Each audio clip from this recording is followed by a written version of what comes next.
Se você ainda não me segue no Instagram, vai lá, @SamuelCacunha. E se quiser o conteúdo completo de biologia para vestibular e Enem, acesse a minha plataforma. O link está aqui na descrição do vídeo. Uma boa aula! Fala pessoal, tudo certinho? Bem-vindos a mais uma videoaula e hoje vamos falar dos vírus. Eu lembro que quando eu era jovem, eu jogava um joguinho lá do PlayStation 1 muito famoso e que eu era viciado, muito viciado, que é o Resident Evil 1, 2 e 3. Inclusive o 1 é o mais difícil, mas amava. E neste jogo, que é um jogo de zumbis, as pessoas que se transformavam em zumbis é porque elas contraíam uma virose. Um vírus, o T-Virus, e esse vírus transformava as pessoas em zumbis, que era transmitido pela mordida, uma carnificina total, jogo fantástico. Claro, tem o Resident Evil novo agora, mas eu ainda sou daqueles raízes, Resident Evil antigo. Enfim, você vê que os vírus, as doenças causadas por vírus, estão no nosso imaginário, inclusive na transformação de pessoas em zumbis, e não só em jogos, como em séries de TV, que inclusive eu tenho que me atualizar no The Walking Dead, em filmes também. As pessoas sempre pensaram nisso, mas você tem que saber que embora os vírus não nos transformem em zumbis, eles nos acometem em diversos tipos de doenças, as mais variadas, inclusive doenças neurológicas também, como a raiva, e outras como muito simples, a gripe, que todo mundo já teve. Então nessa aula nós vamos entender primeiro as características gerais dos vírus, as suas estruturas, a sua importância, o seu ciclo, seus tipos, classificação, e depois falaremos das doenças. Não é incomum cair isso nos vestibulares ou Enem. Então vamos lá, começando pelas características gerais dos vírus. Primeiro, o que tu tens que saber é que vírus não possui célula. Se vírus não possui célula, ele é acelular. O que é um vírus então, professor? Nada mais é do que uma cápsula de proteínas e dentro dessa cápsula de proteínas tem material genético, que é o ácido nucleico.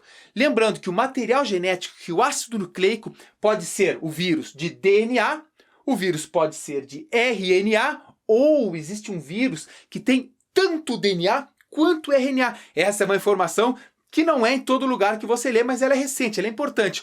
O citomegalovírus, ele é um vírus que tem tanto DNA quanto RNA, porque a gente estuda muitas vezes e fala, ou é vírus de DNA ou é vírus de RNA. Não, vamos esquecer isso. Tem de DNA, tem de RNA e tem de ambos. Interessantíssima informação que tu deve guardar. Outra, se ele não tem célula, o vírus não tem metabolismo próprio, porque ele não tem as enzimas necessárias, as organelas, as estruturas para fazer o metabolismo. E se ele não tem metabolismo próprio, para que ele possa se multiplicar, ele necessita entrar em outra célula. E por isso ele é chamado de parasita intracelular obrigatório. Para um vírus se multiplicar, mano velho, ele tem que entrar numa célula, chamada então célula hospedeira. Dentro dessa célula, ele utiliza a maquinaria da célula hospedeira para conseguir se multiplicar e, consequentemente, sair aí disseminando o seu material genético. Agora perceba, como ele é um parasita intracelular obrigatório, os vírus são chamados de agentes infecciosos. Eles causam infecção, destruição, problemas para a célula. E neste caso, quando a infecção é causada por um vírus, é chamado de virose. Eu, tu, todo mundo, mano velho, já teve uma virose. Desde que você nasceu até hoje, quantas gripes, resfriados, problemas intestinais você já teve? Eu até perdi a conta. Eu já perdi a conta de quantas viroses eu já tive. E tenho a ciência que teria ainda muitas viroses. Até a minha velhice, até eu chegar lá nos meus 115 anos, eu vou ter ainda muitas viroses. Mas agora perceba, dentro da célula, o vírus causa o problema, causa a virose. Mas fora da célula, o vírus é inerte, como se não tivesse vida. É um vírus como se algo inanimado. E nesse caso ele é chamado de vírion. Portanto, se o vestibular falar vírion, lembra, é uma partícula viral, é um vírus fora da célula hospedeira. Interessante você guardar essa informação também. Bom, se o vírus não tem metabolismo, se o vírus não tem célula, não tem estruturas que tem dentro de uma célula, que tem numa célula, ele não sofre ação de antibiótico. E isso, mano, velho, é importantíssimo você guardar essa informação. Os vírus não sofrem ação de antibiótico. Se eles não sofrem ação de antibiótico, eu não tô gripado, vão meter um antibiótico para dentro, penicilina, não vai fazer efeito nenhum. Para vírus, você toma antivirais. Tanto é que para AIDS é o antirretroviral, porque o vírus HIV, o vírus da AIDS, ele é um retrovírus. Que eu vou explicar o que é um retrovírus depois. E aí você utiliza o antibiótico para bactérias, para vírus é antivirais. Tanto é que você já te ligou que quando você toma um remédio para gripe, não é em si para matar o vírus. Ele fala assim, contra os sintomas da gripe ou do resfriado. Aí você vai te sentir um pouco melhor e vai dar tempo, vai dar espaço para o teu sistema imunológico destruir os vírus. Agora te liga aqui na última informação das características gerais. Os vírus, eles podem sofrer mutações e, consequentemente, eles evoluem. Perceba, antes de aprofundar um pouco nisso aqui, que alguns cientistas consideram os vírus como seres vivos. Outros não consideram os vírus como seres vivos. Isso porque quem fala que vírus não é vivo, fala assim, não, ele não tem célula, ele não tem metabolismo próprio, como é que ele vai ser considerado um ser vivo?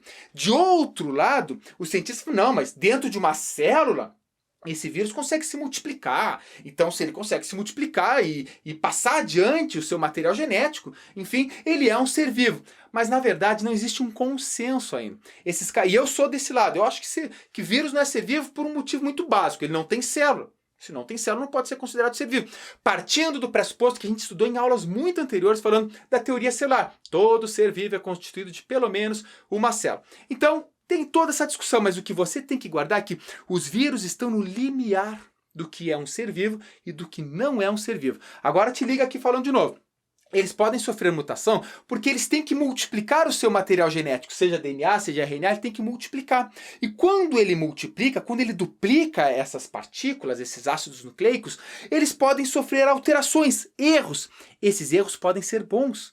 E aí ele sofreu uma mutação boa, passou adiante, está evoluindo, evoluiu. Agora, olha a informação quentaque que você só tem aqui na aula do professor Samuel Cunha. Te liga, vírus de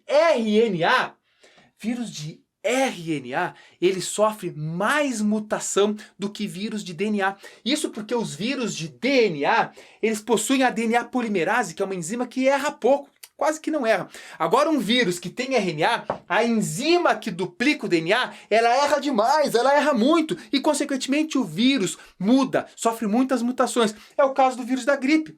O vírus da gripe é um vírus de RNA e por isso que a vacina que você tomou um ano, no outro ano não tem o mesmo efeito, perdeu o efeito. Porque em um ano, de um inverno para o outro, o vírus da gripe sofre tantas mutações que você vai ter que tomar novamente. Tanto é que idosos, as pessoas ou grupos de risco, né, que tem que tomar a vacina, todo ano tem que tomar. Inclusive quando você, professor, eu tive gripe em 2017, né? Estou gravando essa aula aqui em 2018, então não vou ter gripe em 2018, porque eu já tive, e meu sistema imunológico se lembra. Bom, se lembra, mas o vírus mudou. Então sim, você pode pegar gripe todo ano. Ok? Essas são, pessoal, as características gerais dos vírus. E agora eu vou falar para vocês da sua estrutura. Então, vamos lá. Pessoal, um vírus nada mais é do que proteínas e dentro de uma cápsula de proteína tem o material genético. Então, olha só. Aqui está um vírus, aqui eu peguei como exemplo o vírus da gripe. Esse é um vírus que tem envelope, nem todo vírus tem envelope. Em alguns exemplos eles podem vir só com essa parte rosa e o material genético. E que nesse caso, a parte rosa é chamada de capsídeo. É uma cápsula proteica, formada por diversas proteínas. As proteínas que formam o capsídeo são chamadas de capsômeros. Então, vários e vários capsômeros formam o capsídeo. Dentro do capsídeo, nós temos o material genético. Se é o vírus da gripe, esse material genético é RNA.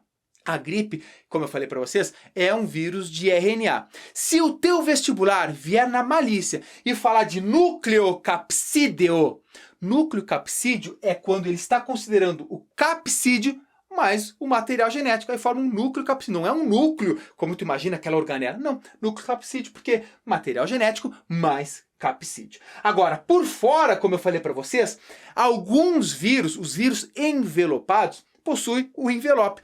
Esse envelope é um resquício, quando ele abandona a célula hospedeira, ele sai, pá! Ele passa pela membrana plasmática da célula hospedeira e destrói tudo lá. E às vezes, nesses vírus, a membrana plasmática, a parte dela fica envolvendo o capsídeo. Então, esse envelope tem resquício da membrana plasmática da célula hospedeira e, consequentemente, ela tem caráter lipídico. É basicamente lipídios. E nesse envelope existe o que a gente chama de glicoproteínas. Tá vendo essas anteninhas aqui? São as glicoproteínas, que também junto a elas tem enzimas. Enzimas e glicoproteínas. Repara que o H1N1, H1N3, H1N2, todas essas variações dos vírus, nada mais é do que essas glicoproteínas. O H representa a hemaglutinina, é uma glicoproteína. E o N é uma enzima chamada neuraminidase. Portanto, se é H1N1, significa que tem uma hemaglutinina para uma enzima neuraminidase. Se é H1N3, é uma para 3. E assim por diante. E por isso que o vírus H1N1, aquele famoso, a gripe suína, tudo aquilo mais, era um vírus que tinha uma virulência muito grande, porque nós não estávamos acostumados a ser acometidos por um H1N1. Quando chegou um vírus H1N1 dentro de nós, nossas células ficaram confusas, não sabem o que é aquilo. E aí o vírus tinha uma virulência maior. Lembrando que a gripe é uma doença fortíssima. Já a gripe é normal, pego todo ano, não morro. É que, na verdade, embora a gente pegue a gripe, porque o vírus da gripe se modifica muito, sofre muitas mutações, nós já temos uma defesa, mas eu me lembro mais ou menos, aquele é um vírus que eu já combati, então pá, ele vai lá e destrói. Agora imagina um vírus da gripe completamente novo. Ora, o nosso sistema imunológico vai ter muito mais dificuldade e sim, a gripe pode matar. Principalmente se a pessoa é uma pessoa que está com o sistema imunológico baixo. Grupos de risco, por exemplo, pessoas muito velhinhas, idosos, crianças muito jovens, ou está com o teu sistema imunológico debilitado. Ok? Então isso aqui é o vírus da gripe e suas principais estruturas. Lembrando, é um vírus envelopado. Pode vir só a parte de dentro, outros tipos de vírus, nesse caso são vírus sem envelope. Ok? E aqui embaixo, olha que bonito. Isso aqui, professor, isso é um robô. Mais ou menos, mais ou menos. Isso aqui é um vírus que ataca bactéria. Os vírus que atacam bactérias são chamados de bacteriófagos. Bacteriófagos, então, vírus que atacam bactéria. E olha que bonito. Esse aqui não possui envelope. Tu não está vendo nenhum envelope envolvendo ele. Agora, veja, isso aqui, né, que a gente tem o capsídeo e dentro dele o material genético. Nesse caso é o DNA. Os bacteriófagos possuem DNA como material genético. E essa região é chamada de cabeça, aqui é chamada de cauda e depois as fibras da cauda. Essas fibras da cauda se acoplam na bactéria, fazem o robozinho baixar e ele injeta o material genético. O vírus fica de fora. Nós vamos falar um pouco mais desse processo logo em seguida na aula. Agora, eu vou apagar aqui e vou mostrar para vocês alguma das classificações dos vírus. Como é que porque, gente, os vírus têm vários tipos de classificação. Muitas. Agora eu vou falar as principais para vocês, né? Lembre-se que a gente está focando aqui sempre no vestibular e no Enem, para que você detone, não importa se for a segunda, a terceira, a quarta, a quinta fase da federal. Você vai gabaritar. Fica ligado. Então vamos falar agora dos tipos e das classificações dos vírus, que tem várias, mas eu vou resumir para vocês, vou falar o que é mais importante. Olha só, eles podem ter uma classificação quanto ao capsídeo. Lembra, o capsídeo é essa cápsula proteica e dentro dela está o material genético. De acordo com o formato desse capsídeo, existem 3 classificações. O vírus pode ser icosaédrico, olha o formatinho aqui, está em verde o capsídeo, e ele pode ser não envelopado, ou seja, sem envelope, ou com envelope. O vírus também pode ser helicoidal. Repara que o capsídeo está com formato de hélice, mas muito cuidado, o que está em laranja aqui é o material genético. O capsídeo também tem esse formato aqui de hélice, como se fosse, ele se une, os capsômeros, que são as proteínas, vão como se fosse uma espiral, subindo assim, formando ele, ficando compridinho. E ele também pode ser não envelopado ou pode possuir o envelope. E agora, mano velho, que aqui é o importante, ó. Um vírus complexo, como exemplo é o bacteriófago, só existe ele não envelopado. Porque imagina se tivesse um envelope aqui na volta dele. Como é que ele ia conseguir, com as fibras dele, se grudar na bactéria para injetar o material genético? Então, bacteriófago não possui envelope. Mas o helicoidal ou o icosaédrico, esses sim podem ou não possuir o envelope, que fica por fora do capsídeo. Agora, professor, eu preciso saber todos esses nomes aqui, saber os exemplos. Gente, na verdade, quando a tua prova vier na maldade e te cobrar, falar determinada doença é causada por um vírus helicoidal, envelopado, você tem que saber que ele está falando dessa forma. Se, por exemplo, ele chegar lá na um vírus icosaédrico não envelopado, é essa forma, sem envelope no caso, ok? Então isso aqui é para você conseguir se organizar nos estudos, saber quais são os tipos quanto ao formato do capsídeo, belezinha? Então eu vou apagar isso aqui e a gente segue nas classificações, fica ligado. Então agora vamos falar da classificação quanto ao material genético. Mano velho, você já sabe que tem vírus de DNA, vírus de RNA e vírus que carrega os dois, tanto DNA quanto RNA. Agora repara aqui, ó. Não basta você saber que os vírus podem ser de DNA. Tu tem que saber que existem vírus com DNA de fita dupla, o mais comum. A gente tem DNA de fita dupla, dupla hélice, é o que eu conheço, ok. Mas também tem vírus com DNA de fita simples. Ó, que bizarro. Meio que ET assim, né? Mas acontece e você tem que saber que existe. Também tem vírus de RNA, fita dupla, né? O famosíssimo rotavírus é um vírus de RNA com fita dupla. Enquanto que a maioria dos vírus de RNA possuem fita simples, ou seja, o famosíssimo RNA, que é uma única fita que a gente conhece. Aí tem que te lembrar quais são as bases nitrogenadas do DNA e do RNA. Não te lembra? Ó, DNA ATCG, RNA AUCG. Bom, se você não se lembra da aula de DNA e RNA, volta lá no módulo, dá aquela revisada que nunca é demais. E o citomegalovírus, como eu falei, é um bizu para vocês, recentes descobertas, indicam que ele é um vírus que tem tanto DNA quanto RNA. Muito embora, aí se aprofundar um pouco mais, não sei, você vai ver que ainda ele está na classificação dentro do grupo de DNA, uma vez que é o principal ácido nucleico deste vírus. Mas te liga, ele tem os dois e é o grande exemplo que a gente tem. Agora, outra classificação para vocês saberem quanto aos vírus é, por exemplo, retrovírus. Se o teu exercício falar retrovírus, ele está falando de um vírus de RNA que possui uma enzima chamada transcriptase reversa. O que ele faz? A partir do RNA, o vírus faz DNA. É o exemplo do vírus do HIV, da AIDS, que eu vou falar do ciclo dele logo em seguida. E outra classificação que você tem que saber são as arboviroses, os arbovírus. Arbovírus é qualquer vírus que é transmitido por artrópodes. O mais famoso, pega o Aedes aegypti, mosquitinho. Só esse mosquito transmite 4 viroses. Vamos lá.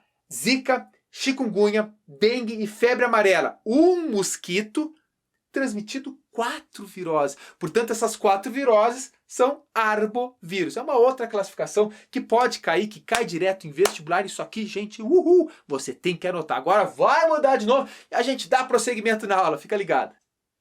Então vamos falar das estratégias dos vírus para penetrar nas células dos seus hospedeiros. Então repara, penetração dos vírus na célula. Basicamente existem 3. Injeção, fusão do envelope, né, que fica por fora do capsídeo, e endocitose.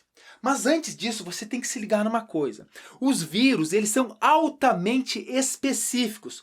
Portanto, o vírus que tem afinidade com uma célula é por aquela e não por outras. Imagina o vírus da gripe, o influenza, se ele fosse gostar de neurônio, ou se ele atacasse células de defesa. Ia ser uma bagunça para o vírus. Não, eles são específicos. Por quê? Porque lembra que tem os Hs e os Ns nos vírus? Esses Hs e Ns, eles são específicos para outras proteínas, outros receptores que tem na sua célula hospedeira. Então ele reconhece, poxa, ele encostou, essa é a célula que eu gosto. E aí ele faz a penetração. Vamos começar falando dos bacteriófagos que fazem um tipo de penetração por injeção. Te liga que o vírus não entra. Ele simplesmente se acopla, ele repara, pô, essa é a minha bactéria preferida. Então ele se acopla ali e mete o material genético, no caso o DNA, para dentro da célula. Ok? Outros vírus não envelopados também podem fazer esse tipo de penetração por injeção. Agora, olha, existe a fusão do envelope. Aqui no envelope vão ter os Hs e os Ns, glicoproteínas, que vão reconhecer a célula. Ao reconhecer a célula, o envelope ele se funde à membrana plasmática da célula e entra o capsídeo. Repara que ele entrou aqui. Aí ele vai se desmanchar e o material genético vai adiante para depois eu vou falar dessa parte aqui. E a endocitose é quando entra tudo. Repara que entrou o envelope, entrou o capsídeo, entrou o material genético, tudo entrou. A célula simplesmente, lembra das aulinhas de endocitose, né? Ela conseguiu trazer tudo. Ou seja, a própria célula fez com que o vírus entrasse inteirinho. Entra tudo, entra o envelope, entra a material genético, não tem, entra tudo. E lá dentro da célula, aí sim o material genético do vírus é liberado e aí ele vai lá se juntar com o material genético da célula, fazendo com que a célula trabalhe para ele. Te liga que são 3 formas de penetração, mas agora nos próximos slides, no próximo quadro, eu vou mostrar para vocês o ciclo do vírus. Então ele vai desde o reconhecimento até a penetração, até as estratégias que ele toma para a célula fazer mais vírus. E aí existe um ciclo lítico, lisogênico e alguns conceitos que você tem que entender. Então fica ligado. Então vamos falar do ciclo reprodutivo dos vírus, tendo como exemplo os bacteriófagos. Pessoal, os bacteriófagos possuem o ciclo mais estudado e é o que é mais comum cair nos vestibulares. Então esse aqui você tem que saber. Lembrando que existe uma sequência de acontecimentos, de eventos durante esse ciclo. Tudo começa com a adesão. O vírus se adere à sua célula hospedeira. Ok? Adere. Bom, simplesmente ele se encaixa ali. Lembrando que vírus são específicos e tudo mais. Bom, depois ocorre a penetração, pelos 3 processos que nós estudamos agora há pouco. Penetrou, mandou o DNA lá para dentro, ou entrou inteiro, enfim, independentemente disso, depois vem ocorrer a biossíntese. A biossíntese é quando o material genético do vírus manda a célula reproduzir mais vírus. Então ele está fazendo a síntese do vírus. E aí vem a maturação, no qual os vírus são montados, e finalmente a liberação, quando eles se liberam. Então isso aqui você tem que ter esse resuminho tranquilo aí na sua cabeça. Mas agora, os vírus, como os bacteriófagos, possuem 2 ciclos. Podem ter 2 tipos de ciclo. Esse aqui que eu falei para vocês, com todos esses eventos, é chamado ciclo lítico. O vírus manda para dentro o material genético começa a comandar a célula e faz com que ela produza mais material do vírus. Material genético, capsídeo, proteínas. E esse material dos vírus, tanto o material genético quanto o capsídeo, tudo dos vírus, vai ser montado e o vírus se libera. Ó, toda a sequência que eu falei para vocês. Esse é o ciclo lítico. Se ela produz mais vírus, os vírus se liberam. A célula pode morrer, na maioria dos casos morre, eles rompem a membrana da célula. Agora, alguns vírus podem aderir a uma outra prática muito bem estruturada pela evolução. Repara que estes vírus, eles podem agora, o DNA do vírus ele vai se incorporar ao DNA da célula hospedeira. Repara que o DNA dela, agora parte desse DNA é o DNA viral. Ele simplesmente se encaixou, e passou a fazer parte do material genético viral da célula. Agora esta célula aqui, ela vai começar a se dividir. E ao se dividir, divide também o material genético do vírus. Então antes, ó, ele estava só dentro de uma célula. Agora ele está dentro de 2 células. Depois de 4, 8, 16 e assim por diante. Ora, se ele está aqui, quando ele está aderido ao DNA da bactéria, no caso, ele é chamado de prófago. Então, se o teu vestibular falar de prófago, é o material genético do vírus quando está incorporado ao DNA da bactéria, no caso. Beleza? Agora imagina essas bactérias. 2, 4, 8, 16, 32, um monte. De repente o vírus fala, chegou a hora. Aí ele vai tocar o terror. Quando ele toca o terror, significa que ele vai entrar novamente no ciclo lítico. Porque esse aqui, reprodução, é lisogênico. Entrou no ciclo lítico, agora não só com uma célula, mas com milhões, ele vai automaticamente destruir estas células e liberar muitos vírus. Libera. Ou seja, ele voltou para o ciclo lítico. Então, resumindo de novo, para ficar tudo claro na tua cabeça.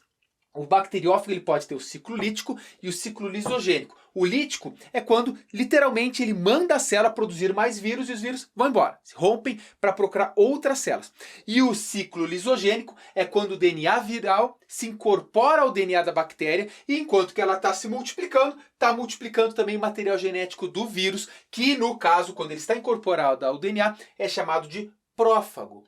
Facinho assim. Depois ele pode voltar para o ciclo lítico e uma boa. Pessoal, esse é o ciclo básico e é o mais comum que pode cair na tua prova. Lembrando que aqui é um vírus de DNA.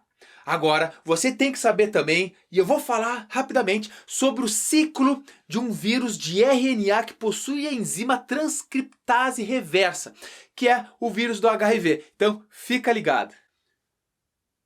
Então vamos falar do ciclo reprodutivo de um retrovírus. Pessoal, falou em retrovírus, você tem que vir na lata, na hora, o HIV, que é o vírus que causa AIDS. É o grande exemplo e é o que tem para nossa espécie, beleza? Se ele é um retrovírus, tens que te ligar nisso. Ele tem RNA, é um vírus de RNA, e possui obrigatoriamente a enzima chamada transcriptase reversa.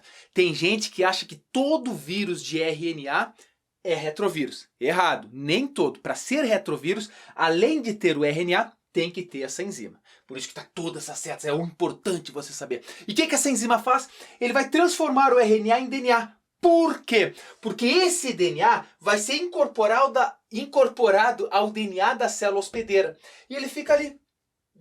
Agora, o DNA incorporado ao DNA da célula hospedeira fará com que a célula produza mais partículas virais, mais proteínas, mais ácidos nucleicos do próprio vírus, que no caso é o RNA. E esse vírus agora vai deixar a célula e aí vai infectar outras. Pessoal, então não é difícil. O que é um vírus retrovírus? Um vírus das antigas, não. Um retrovírus é um vírus que possui essa enzima e é de RNA. E ele literalmente transforma RNA em DNA, que é incorporado na célula, e aí sim a célula passa a produzir mais vírus, que sairão da célula para atacar outras. Eu vou falar um pouco mais na outra aula sobre todos os aspectos da doença, que é muito comum, infelizmente, ainda no Brasil, em vários países, na verdade, né, que se tornou uma pandemia e muita gente morreu. Hoje a gente sabe que, pela AIDS, a pessoa, se tiver um tratamento adequado, e sabia que o Brasil é um dos pioneiros e um dos exemplos do tratamento para AIDS, infelizmente não tem cura, mas tudo isso eu vou falar na aula de doenças virais logo em seguida. Agora vou apagar e sim, gente, estamos chegando no final da aula de vírus, mas tem mais um conceito que você tem que saber para que não tenha dificuldade nenhuma em nenhuma questão de vestibular. Então, fica ligado. Então vamos para a última etapa da aula, onde falamos de partículas subvirais. São 3, viroides, virusoides e prions. Os prions é um terror. Calma aí, vamos falar lá. Primeiro os virusoides, que são pequenas moléculas de RNA simples e circular que ficam no núcleo da célula hospedeira. Ele nunca vai sair da célula como se fosse um vírus. Então ele fica ali paradinho e ele é associado a doenças em plantas. Só se descreveu até agora viroides em plantas. Já os virusoides, eles são muito semelhantes aos viroides, só que esses aqui, eles só vão ficar ativos e causar a doença na presença de um determinado vírus. Então imagina que ele está sozinho na planta lá. Está lá de boas, não causa mal nenhum. De repente a planta é infectada por um vírus. Pá! Esse aqui começa... Tem que ser determinados, não é todos os vírus, dependendo da afinidade que eles têm. Então, na presença de um vírus, o virusoide passa a se multiplicar e causa a doença também nas plantas. E os prions, pessoal, é a coisa mais louca que tem, porque são proteínas que, por exemplo, os animais mesmo, aqui daí animais têm. Proteínas que estão lá, não causam mal nenhum. De repente, por um mistério do acaso, essas proteínas se transformam num exército devastador e destrói. Mata. Por exemplo, é a doença da vaca louca. Gente, a doença da vaca... Do nada, a vaca fica louca, literalmente. A vaca tá louca lá e morre. E pior ainda, e mais assustador, é a insônia familiar fatal. Simplesmente, por causa de prions, a pessoa não consegue pegar no sono, não consegue dormir. Então se não dormir, isso mata? Claro que sim. Depois de alguns dias tu começa a alucinar e até o teu cérebro falhar e tu morrer. Então, gente, são duas doenças gravíssimas que são causadas por prions. Prions, então, são proteínas que têm associadas aí, né? E essas proteínas, do nada, elas se modificam, se transformando em um exército infectante. Aí ele pega, destrói outras proteínas, ele vai literalmente convocando outras, e esses prions, como um exército, destroem as outras células. Portanto, muito grave. E esses são os 3 tipos de partículas subvirais que, claro, gente, na aula do professor Samuel Cunha, você sempre tem a informação mais detalhada e a informação mais certeira para qualquer prova de Enem e vestibular. Gurizada, foi um prazer imenso essa aula aqui, confesso que deu bastante trabalho, muito desenho, muita pesquisa, muito, enfim, mas ela foi redondinha para vocês. Então, fica aqui para todos o meu grande abraço e nos vemos muito em breve no próximo vídeo. Tchau, tchau.